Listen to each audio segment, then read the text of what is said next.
കപ്പലെന്താ പൊങ്ങിക്കിടക്കുന്നത്, ആ പണ്ട് തുടങ്ങി പൊങ്ങിക്കിടക്കുന്നത് ആ സിസ്റ്റം അല്ല.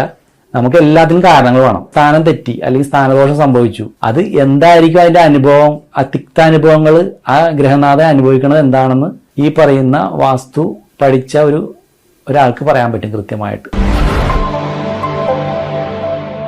ഈ റോഡിന്റെ ഇത് വെച്ചിട്ടുള്ള ദർശനങ്ങൾ നമ്മൾ എങ്ങോട്ട് തിരിഞ്ഞാൽ റോഡ് വടക്ക് വശമാണ്. അതെ, ഇപ്പൊ കിഴക്കോട്ടാണെങ്കിൽ കിഴക്കോട്ട് ദർശനം വെച്ച് ചെയ്യുക.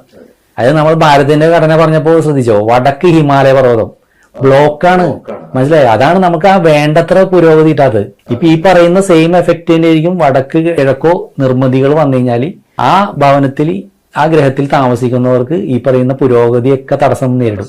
അതിൽ യാതൊരു സംശയമില്ല. ബുദ്ധിമുട്ടുകളുണ്ടാവും, മാനസിക പിരിമുറുക്കം ഉണ്ടാവും.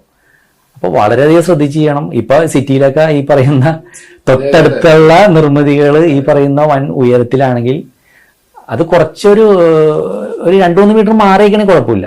അപ്പൊ വടക്കിഴക്ക് ഈ പറയുന്ന ഉദയം ഈ പ്രാപഞ്ചിക ഊർജം ബ്ലോക്ക് ചെയ്ത് കഴിഞ്ഞാൽ ആ വസ്തുവിൽ താമസിക്കുന്ന ആ ഗ്രഹത്തിൽ താമസിക്കുന്നവർക്ക് അതിൻ്റെതായ ബുദ്ധിമുട്ടുകൾ, മാനസിക പിരിമുറുക്കം, സാമ്പത്തിക നഷ്ടങ്ങളൊക്കെ നേരിടേണ്ടി വരും.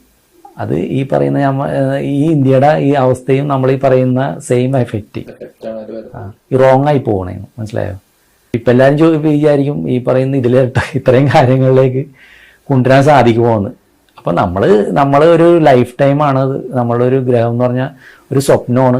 അതിനകത്ത് നമുക്ക് സന്തോഷ, സമാധാനം, സമ്പത്ത് എന്ന് പറഞ്ഞാൽ കോടീശ്വരനാകണമെന്നുള്ളതല്ല, നമുക്ക് കൃത്യമായി നമ്മൾ ചെയ്യുന്ന ജോലിയിൽ ഒരു പുരോഗതി, അവിടെ വീട്ടിൽ വരുന്ന ഒരു സമാധാനം, ഇതെല്ലാമാണ് ഇതിനകത്ത് ഉദ്ദേശിക്കുന്നത്. ഇത് നമ്മൾ റിസർച്ചിലൂടെ ഓരോ കാര്യങ്ങളും അനുഭവത്തിൽ ഓരോരുത്തർക്കും മനസ്സിലാക്കിയേക്കണേണ്. അല്ലാണ്ട് കപ്പലെന്താ പൊങ്ങിക്കിടക്കുന്നത്, ആ പണ്ട് തുടങ്ങി പൊങ്ങിക്കിടക്കുന്നത് ആ സിസ്റ്റം അല്ല. നമുക്ക് എല്ലാത്തിനും കാരണങ്ങൾ വേണം. അല്ലാതെ നമ്മൾ ഈ പറയുന്ന ഒരു വ്യക്തി വന്ന് പറഞ്ഞു ആ സ്ഥാനം തെറ്റി, സ്ഥാനനിർണയം ശരിയല്ല എന്ന് പറയുമ്പോൾ അവിടുത്തെ അവസ്ഥയും കൂടി പറയാൻ ബാധ്യസ്ഥനാണ്. നമ്മുടെ അവസ്ഥ മനസ്സിലാക്കാൻ പറഞ്ഞു തരാൻ, അതിൻ്റെ കാരണങ്ങൾ പറഞ്ഞു തരാൻ പറ്റിയ ഒരു കൺസൾട്ടന്റിനെ കൊണ്ട് കാണിച്ച് നമുക്ക് ഈ പറയുന്ന ഊർജ്ജ മേഖല ശക്തിപ്പെടുത്തുക, അതാണ് വേണ്ടത്.